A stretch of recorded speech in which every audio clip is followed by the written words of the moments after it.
Hello and welcome to this edition of Diaspora Central Spotlight. I am Gil Ingles, and with me today in the studio, ladies and gentlemen, is the lady that believes that she can get your attention by the mouth, or through the mouth to your belly. She definitely has got a touch that when it comes to gastronomy, she understands the science, she understands the business, and she understands the social impact that food will do to a community. KAVACHI, welcome to Diaspora Central. I love that intro. Thank you. The intro is so delicious. Thank you. Thank you. Thank you for having me. No, indeed. Great entrepreneur. Yeah. It's more than that. Yeah. It's praying It's more praying. so than Yeah. Woman of faith. strong. Strong. Mm-hmm. You really do need God to really speak to you. So Indeed. yes. But with you, it kind of started early too.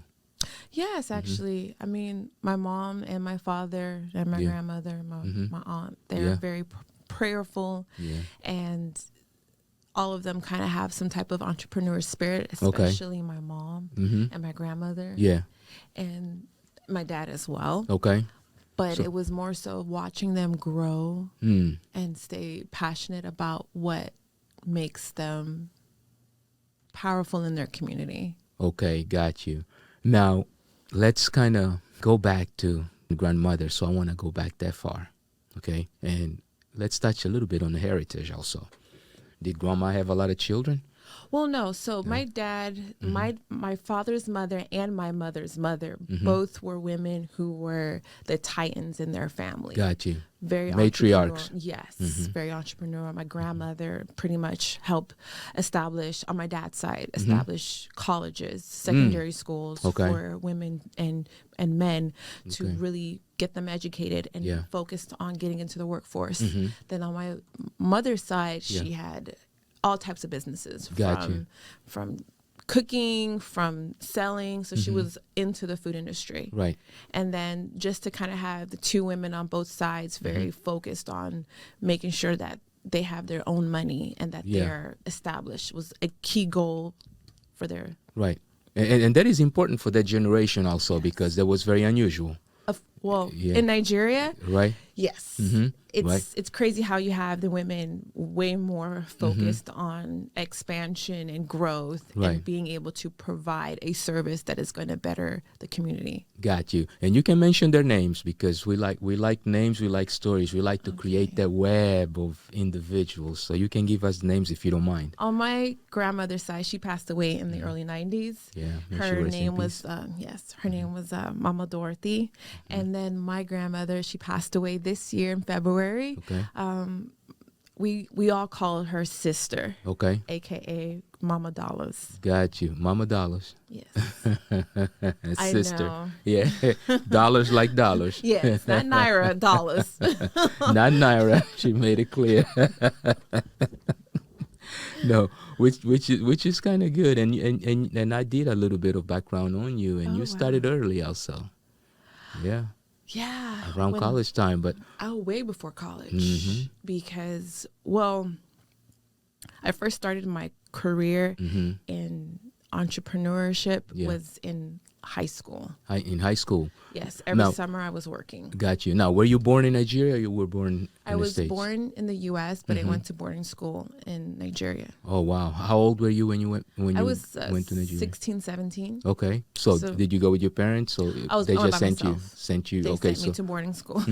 So, and that's one of the things for people who don't understand boarding school, right? Boarding school is normally a place where you actually, I'll let you tell because you went through it. You basically go in and you live there while school is going on, almost like going to college and staying in a dorm, correct? And I think that's what really changed the trajectory for me. Okay. Was, coming from Houston where you see so much diversity. Yeah. And then going back home where you see people that are just like you, that have way more vowels in their last name more than you.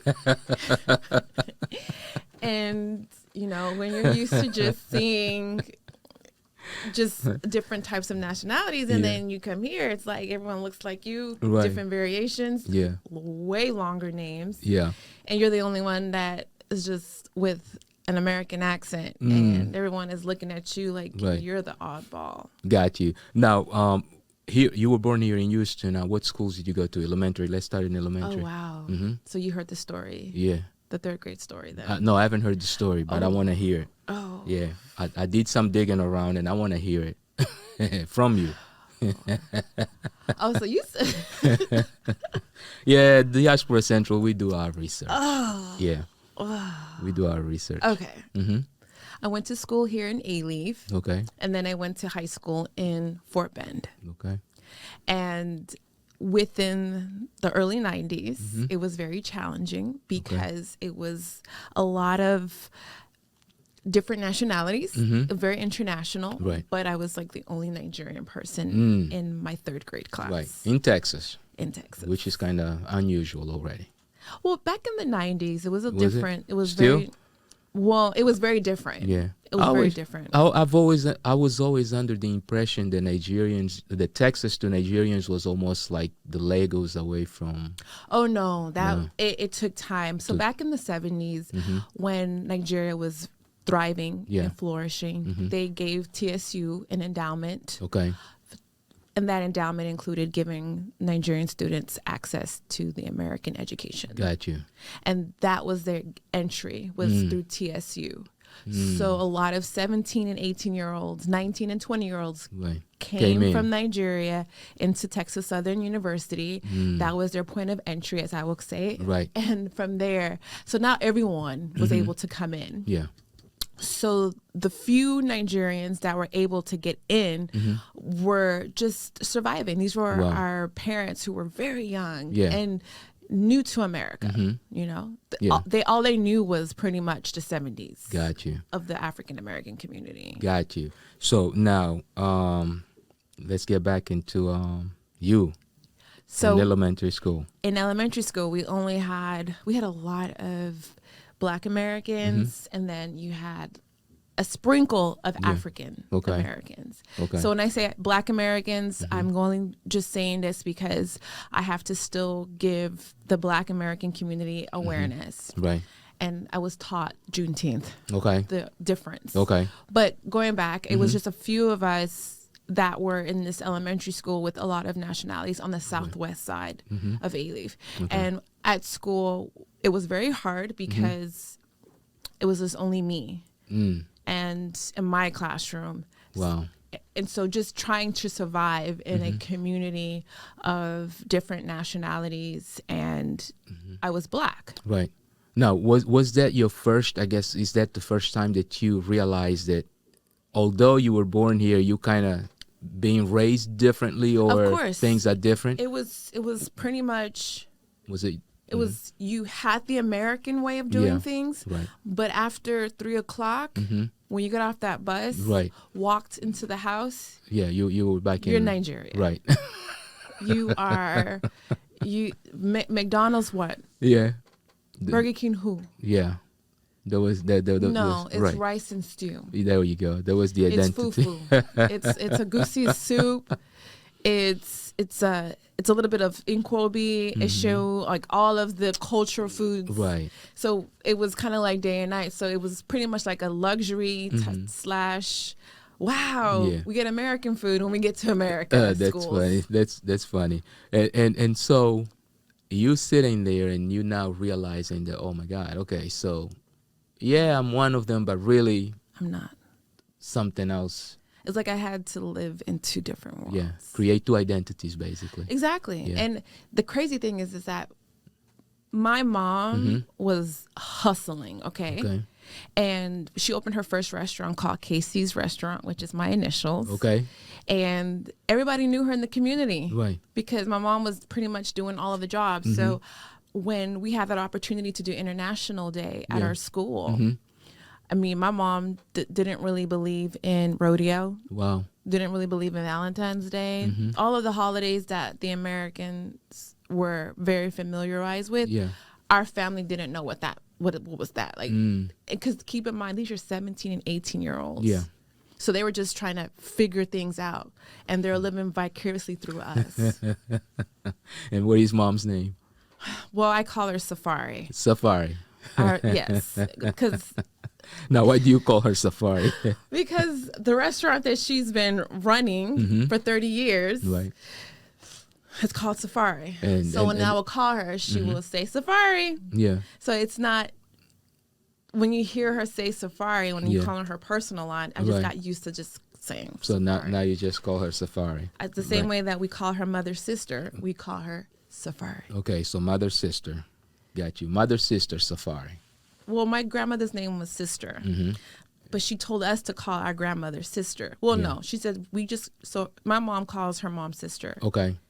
And so I call my mom Safari. Okay, got you. And totally makes sense. Yeah. So, and what about Dad? Mr. Roosevelt. Mr. Roosevelt.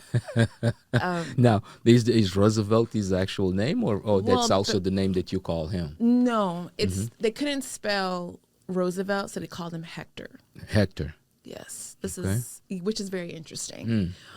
And both of these individuals, mom and dad, were very new to America way.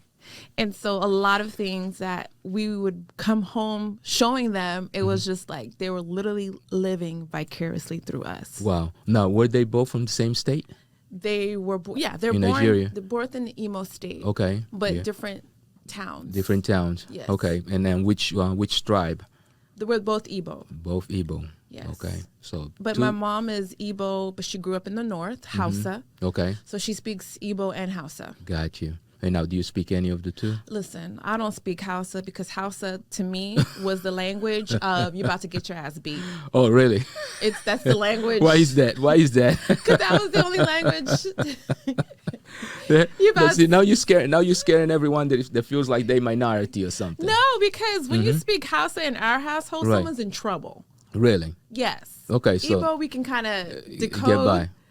Context clues. Yeah. Look at the eyebrows. Right. See the tone. Right. We know what's going down. But with Hausa, no. Something's about to happen.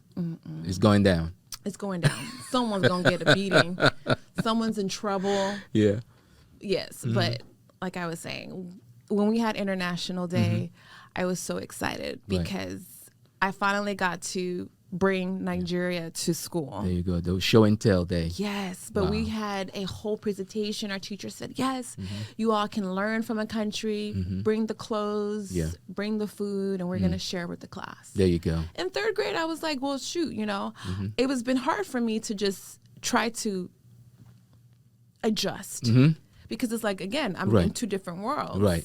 And I kind of want to fit within the American your crowd. social environment. Yes, my social environment, my classmates. And the only people who I could actually relate to were people who were Asian. Right. Because we all, Asian, Spanish, and Indian. Yeah.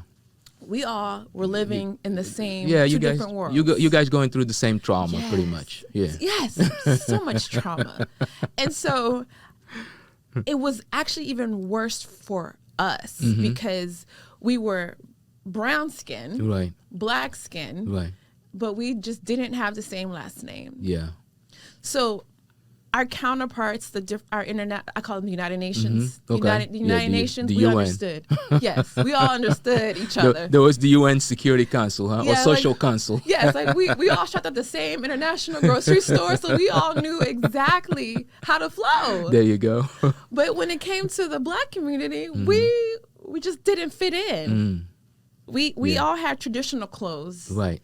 So when we did International Day, and I told my teacher before, my teacher gave us 2 weeks. So it was excellent. Okay. Because I know how my mom was. Yeah. Because at that time, she already had 6 girls. Pushed out 6 girls. She was working, and she was working the late night shift. Okay. So I stressed my mom's life for 2 weeks. Gracious. To tell her, please, you don't do rodeo. Yeah. You don't even do all of the American holidays. Right. You don't even show up to the parent teaching meetings. Yeah. They're doing International Day. This is your time to shine. She said we can wear the clothes that we wear on the weekends, which is our traditional attire when we go to celebrations. And you can cook the food that we eat in the house. We can share it to our classmates. Right. And I told my teacher, my mom's an actual chef. She cooks at different restaurants. She cooks for the community, which was true. And my teacher was like, okay, yes. Great. We get to eat. Yes. 2 weeks. I stressed Mama Safari. There you go. I stressed her life out. Wow. And the day that the event was to happen, at midnight, I couldn't sleep. Oh, gracious. Because I was like, this woman's going to forget. Wow. She's going to forget to make this dish. She's going to forget to bring out the clothes. Wow. Because all of our traditional clothes were always kept away from us. So she brought it out. You only got it on the day when you got to wear it. Exactly. Yeah, that's an African thing. There you go. Yeah. And so, don't mess up your good clothes. Yeah. So she laid it out. She was up at 1 o'clock cooking for my class. I was so excited. There you go. I was like, look at you. Yeah. I stressed your life out for 2 to 3 weeks about this, and you showed Span up. out. You showed up. When I walked on the bus, everybody was like, wow. Walked into school, teachers were like, now, this is 90s, right? this was in the 90s. Yeah. So you can imagine, they had their daishikis and fight the power and all of that. At that point, coming to America has already happened? Yes. Okay. So teachers were definitely just like, wow. Yeah. They got to see the head You're wrap, royalty that day. Yes. I felt empowered. I brought my food. There you go. I was ready to go. Yeah. I was ready to show them about Nigeria. Okay.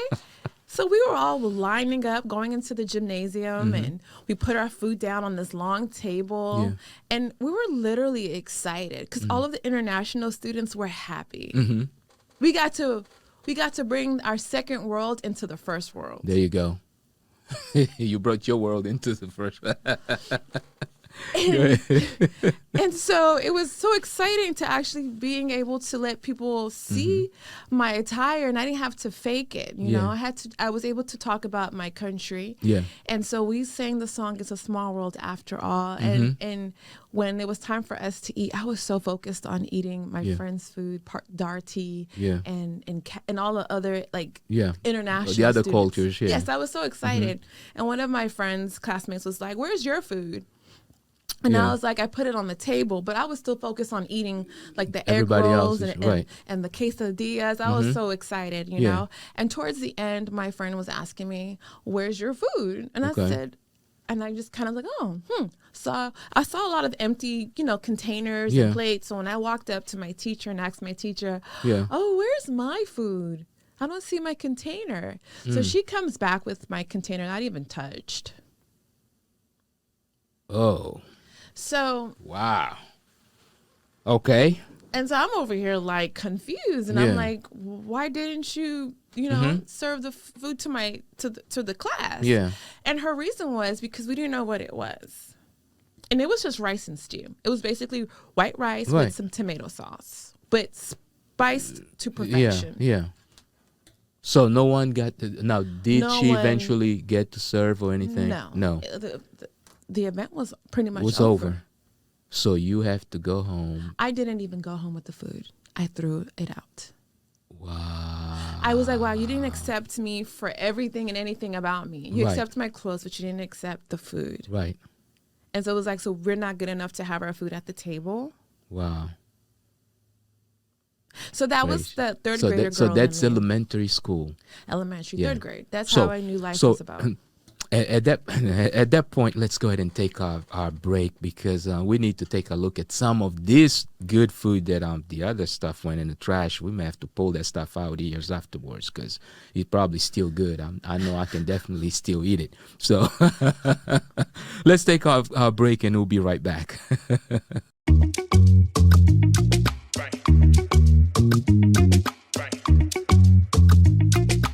Resume got that sauce in it.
And we are back. If you just joined us, you're now tuned into Diaspora Central with Gil Ingles, and our guest today is KAVACHI. Yes, we're talking about the chef, the entrepreneur, the lady that definitely is ensuring that this community is fed or healthily fed. Let's talk a little bit about, let's go back to the story where you were. So what does that, I guess, how do you translate all that aside from the fact that, of course, there's rejection there, Yes. right?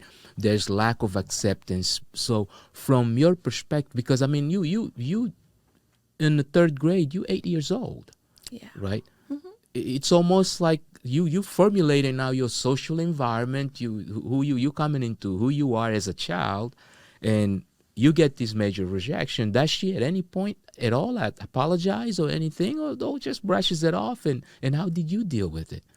I mean, it was a third grader girl that just walked away with an empty container and realized this is what life looks like. Gotcha. This is the world. Mm-hmm. This is what the world looks like. They will accept you at their own dose. Yeah. They will accept you for how you dress. Yeah. But they won't accept the food that you eat. Right. And there's a good saying, I can speak to you in your language. I get to your heart. If I speak to you in the same language that you are familiar with, I will get to your heart. Right. And so that's the same way with food. Gotcha. Yeah. So third grade, that happens, of course, is that major impact. There's pain generated in there, and I'm sure that throughout the years you kind of deal with some of those portions, but eventually you realize that that's actually one of your greatest assets. Of course. Food. No, Yeah. no. I mean, I've been in so many industries. There you go. And I've always just had this passion to go back to food. To food. Now let's very briefly, let's go into some of the industries that you tried before. Oh, well, I'm still in them. Really? So you basically you diversified your Industries. So you're an enterprise. Well, yes, because when it comes to food, that's how I'm going to bring you to the table. There you go. All right. Can you spell out or spread out your enterprise so that we can understand? Yes. So it's F2HEM. So it's food, fashion, entertainment, hospitality, and music. So when you're able to bring people to the table, you have to do it fashionably. There you go. And then when you are bringing them to your table, you have to be hospitable. Hospitable, yeah. Yes.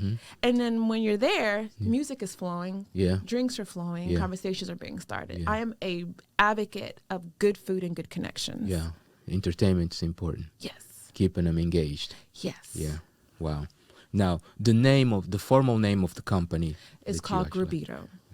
Yeah. Now, why that name? Because back in boarding school, and let me tell you about a little bit about boarding school. Okay. Boarding school is where you will live, eat, pray, work out, and you're pretty much going to school. Yeah. My parents introduced that to me at an early age, which made me not want to go to the formal route of living on campus, because I lived in campus in my secondary school, which is high school, and I'm like, I'm good on that. There you go. And while I was in Nigeria, they kept on calling me Gorbido. And the term Gorbido means that you love to eat. Right. And our slogan is, we aim to feed. There you go. Yes. Yeah.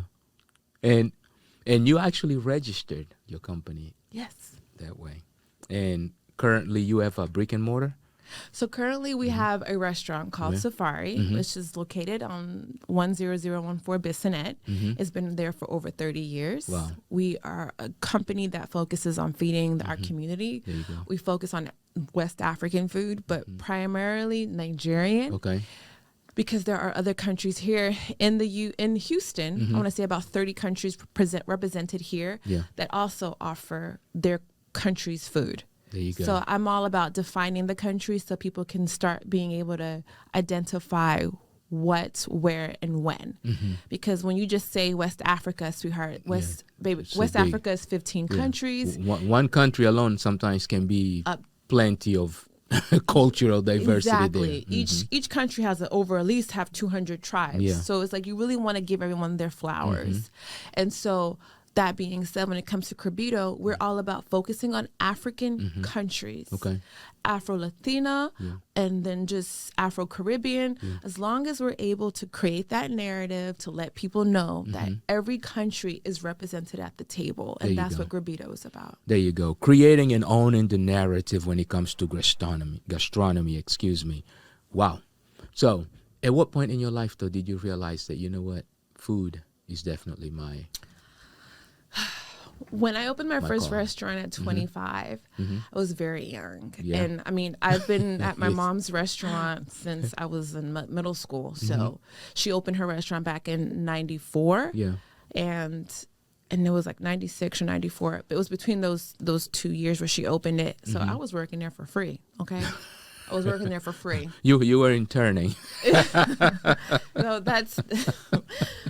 I mean, they arrested some family member for like having their 10-year-old sweep the floor, and I'm like, sweetheart, baby, there's a lot of Asians, Italians, and Caribbeans got the kids working. Yeah, but so it was that time where just going to New York to be in the fashion industry. Yeah.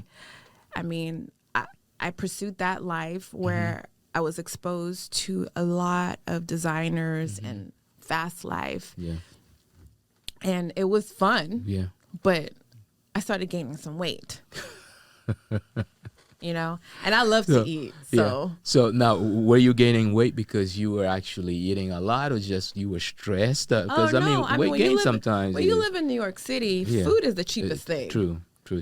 Rents and everything else is a ticket, but you're gonna eat good in New York City. $5 can stretch a long way in New York City at that time. Indeed. Yeah. So once I realized that food is just kind of where my heart is. It's always been. I was like, you know what? I'm going back. Okay. Some stuff happened to me when I was in New York, and it just kind of brought me back. I left to New York when I was 17. Okay. Oh, me sorry. Yeah, it was like 17, 18. Okay. Lived in New York. I met this man, my ex of so many years. Yeah. So now, not to cut you off, but at that time, you're doing fashion. I was doing fashion. Okay. Yes. I was doing fashion marketing. Yeah. I was doing marketing, but then I was specializing in fashion. Got you. I had a flair about me, as they would say. So I was able to kind of do more of like, styling, do a little bit of print, a little bit of fit modeling. Okay. So that's what I was doing at that time. Okay. Fast forward 2007 and 8, I met someone. It was a little bit interesting because, I have always tell women, don't dim your light for a man. Please don't.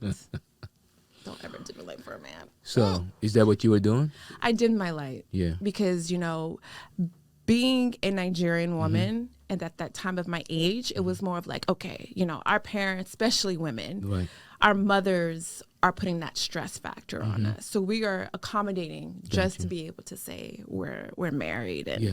And so during that time, the gentleman wasn't very supportive of an industry that pretty much is in my DNA. I'm a third restaurateur. Right. But, if you feel like being in the restaurant industry is going to pull me away, it's because that's the industry that I know, like, from start to finish. Yeah. And, that goes back into the hospitality space. I mean, when you're working in the fashion world, you're selling. Indeed. So selling is a part of hospitality. You're going to do good customer service. Yeah. So, I mean, I was doing everything to just make the relationship work, juggling a whole restaurant, full service. At 25, I was opened my first restaurant. I wasn't done with my education. So, having this man and my father saying, you need to finish your education. Yeah. And I was just like, well, I have a restaurant. Right. Now, was he Nigerian also? Yes, he was Nigerian. Was he from the same ethnic he was group? Igbo. Okay. Yes. Okay. Now, word on the street is the Igbo people are very... entrepreneur. Yeah. Business conscious, I like to say. Yes. And I agree with you. We are very entrepreneurial. Yeah. However, we're also education based. Indeed. Well, that's the Nigerian thing, I think. Yes. Yeah. You need to be well read. Yeah. And I think that's why when I was here in Houston, I kind of wanted the relationship to work. So I grounded myself to be here in Houston. Yeah. And when the relationship went south, due to the fact that I closed down my restaurant because I needed to graduate from school. Okay. I was in my senior year. Wow. And my parent, my significant at that time and my father were like, basically saying, you're having a restaurant. Yeah. It's not gonna, you got to focus on finishing your school. Right. One was saying finish your school. Other one was saying there's no time when you're here at all the time, or you're at the restaurant all the time. Got you. So you got that pressure going. So you dim your light. And I graduated. After I graduated, so I opened the restaurant in 2011. Well, 2010. Yeah. I closed it 2011 to graduate at 2012. Wow. And when I graduated, this is when I went back to school to learn restaurant, hotel, and management at the Hilton College. Got you. I had the formal education as far as addressing my community, knowing how to feed them and give them more innovative ways. Right. A lot of the things that I was doing was very innovative at that time. I was already creating an app to do delivery. Wow. So you ahead of your time. Yes. Yeah. I had like hot tables already feeding people off Wow. the hot table. Yeah. So everything that I was doing back in 2011 and 12, it's now thriving in this space. Yeah. Back then it was a kind of a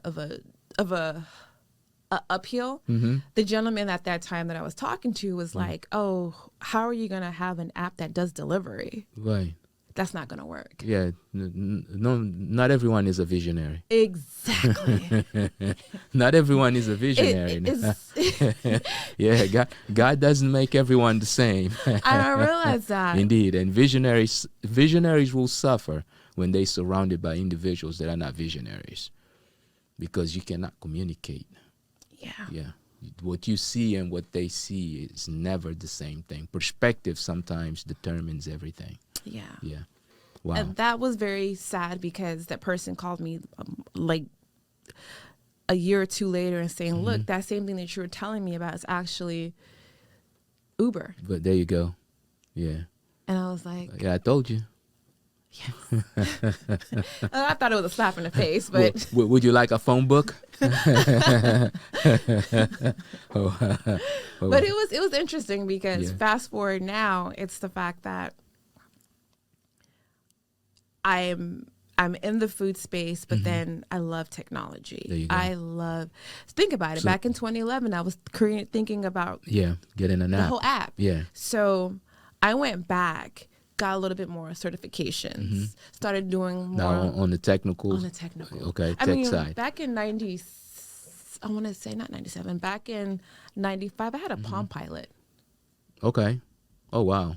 So you started with tech early then. Yes. Yeah. I had a Palm Pilot. Yeah. Those you had to tether to the device and all that stuff, right? So you were keeping contacts, and were you the administrative assistant for the restaurant? Was that one of your functions? I always wanted I loved You were just techie. hanging around with the Palm Pilot. Yes, Palm Pilot. I submitted my name for the Google way back before we had to go to the library for the dial-up. Yeah. I was always just more an innovator. Wow. So fast forward now, I went into the tech space and became more of an IT operationalist. There you go.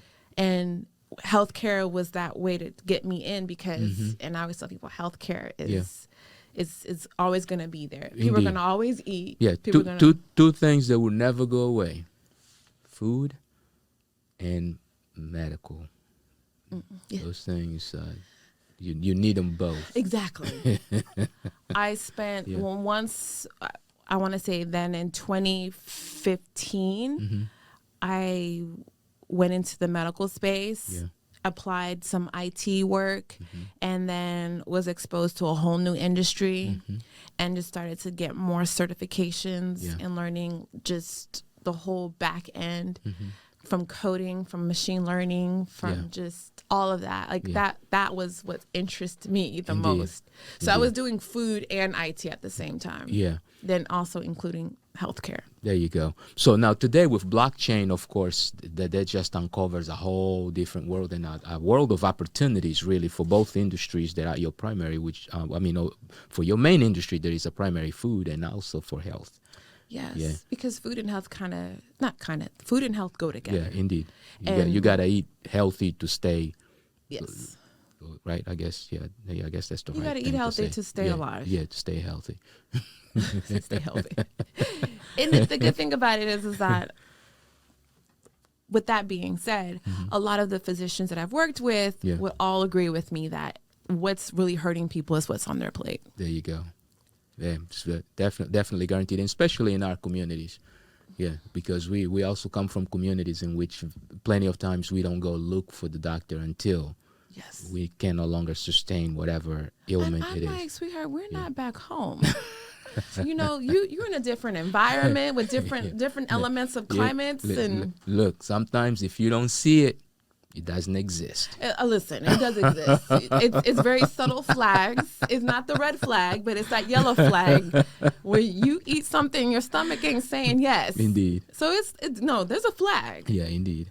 Now, let's talk a little bit about community and feeding the community, which is actually the primary slogan of the enterprise, the food enterprise that you guys run. So, what can the community do to assist you guys in your perspective? Well, when it comes to the community, right now we are working on a big project to bring everyone to the table. Okay. I personally have a vision to feed over 1 million people. May it be through food, may it be through information, may it be through financial, but to all of us to be able to meet at the table in Houston to really start bringing more awareness to our food culture. Yeah. Now, question, have you already shared that project with the SET Institute, the Pan-African Library? They could be a good partner for that. Yes. So I've already spoken with him as far as creating that narrative. Yeah. But it's more so of actually doing the work on the back end, getting everyone together. Okay. Gotcha. Because a lot of people don't know what the other person is doing. Indeed. And so we only know within our own community, and you don't know what you don't know. But when we all come to the table, then we can all know what each other is doing. Indeed. And that's good thing, and that's awareness right here. And we're going to make sure that we also put the word out there that there's a project of this. Now, is there a timeline in place already for it? Well, right now, me and Verna, we're doing a project where we are really locating the key figures in each community. Okay. Because we do have countries that are represented here in Houston, but we all don't know each other. Right. And Nigeria is the largest population here in Houston, but within that, with that being said, there's different tribes in Nigeria. Indeed. So it's kind of like we start to get all the way down. It's like, it's this big, and then we start to scale. And it's like, no. And the goal is that everyone has this mindset that, oh, we're all crooked. Yeah, which is not the case. And I was like, listen, you've been hurt. Indeed. Yeah, traumatized. You've been traumatized. You've been bamboozled, hoodwinked. Yeah. But they're like, well, are they going to? I was like, listen, we all live in Houston. Right. When we don't renew any type of permits, we go to jail. There you go. If we don't pay our taxes, we go. So we know how to conform. Indeed. We know how to survive in Houston. Yeah. Well, survive anywhere in the world, in all honesty, because even in our own countries, at times we live really by means of survival. Yes, but here in America, it's like as long as you pay your bills, oh, definitely, your lights are going to be on. Yeah. We come to strive. Yes. Right. That's why school and that's why education is very important. That's why mastering whatever skill we have, honing that skill and capitalizing on it becomes very important. Exactly. Yeah. Now, one more time, if people need to, I guess, find the restaurant or any of your businesses online, how would they go? Which so website? You'll definitely go to grabito.com where we have our website. Yeah. I do have a cookbook called The Art of Fufu. Oh, so you are an author also? Yes. I know that. I mean, I know that. I'm just... So, I know that. Yeah, good. Wow. Talk to us a little bit about that. So Art of Fufu is a book dedicated to West African. Yeah. It's pretty much that third grader girl in me that didn't get that opportunity to showcase her food. There you go. So I tell people all the time, we know exactly everyone's food. There you go. We know what the Asians eat. We know what the Spanish eat. Yeah. But when it comes to Africa, we still don't know what can we bring to the table that people can say, oh, this is 100% theirs. Yeah. So when we bring fufu, that's something that no one can say that they own. Right. Yeah. And at that point, you accomplish one more thing. What? They deprived you from feeding 30-something students. Now you're feeding them with a book. Yes. You're feeding millions Exactly. of people, right? You're showcasing that food to millions. Now people can also get access to that book through your website. They can get access through the artoffufu.com. Okay. They can also get it on Barnes and Nobles, at Barnes and Nobles and Amazon. There you go. So that's legit. Okay, everyone, make sure that you go out there and look for the Art of Fufu. Fufu. Now spell Fufu for people that don't know how to spell it. F for Frank, U for unicorn, F for Franklin, U for unicorn. There you go. And you can also get it at Central Market and SOA Books, SoCo Books. Yeah. You can also get it there. Okay. Now we need to make sure that we get that book like at the library, at the Pan-African Library. Yes, he purchased one. Yeah, because it's there. You need to do a release of that book at the library. Yes, I mean, yes, he has the book. It's just now so getting more people aware of the book, aware of it. circulating throughout the different states, because we do a Art of Fufu cookbook experience, and with the cookbook experience, we have paint and fufu, we have the cooking classes, and we also have a national holiday, which is August 11th. There you go. And this year, we're going to be doing the Art of Fufu art show and cooking class the next following day. Okay, and that's going to happen at Safari. No, it's going to be happening soon. We're going to bring out the whole advertisement. But but August 11th is National Fufu Day, and we're going to do our food art show, and then on Saturday, a cooking class. There you go. So people need to stay tuned to the artoffufu.com for the cookbook experience and the National Art of Fufu Day. There you go. Listen, thank you for coming out and spending these few minutes with us. Remember, this is home for you. You got to come back. Of course. Promise me, yeah? This okay, is fun. because we need to talk a little bit more about book, and maybe we need to create some sort of an initiative even to put additional words out there. I don't know. We'll figure something out. Thank you. Maybe you guys invite me over one time to Safari so we can do a live thing as you guys are preparing, and we broadcast that live. Just come to one of our events. Oh, there you go. I'm just showing up at Safari. I'm VIP to one of the events. Thank you very much. You know I don't refuse any food invitations. No one ever refuses food. I'm small, but I eat a lot. Not a lot, but all the time. Maybe I eat very small portions all the time. I'm always nibbling on something. Listen, I'm here for it. There you go. I'm here for all of that. Yeah, but listen, we appreciate you coming by. All right, and for those of you that have actually taken a few minutes of your day to listen to this conversation, remember, don't allow anyone to stop you from shining.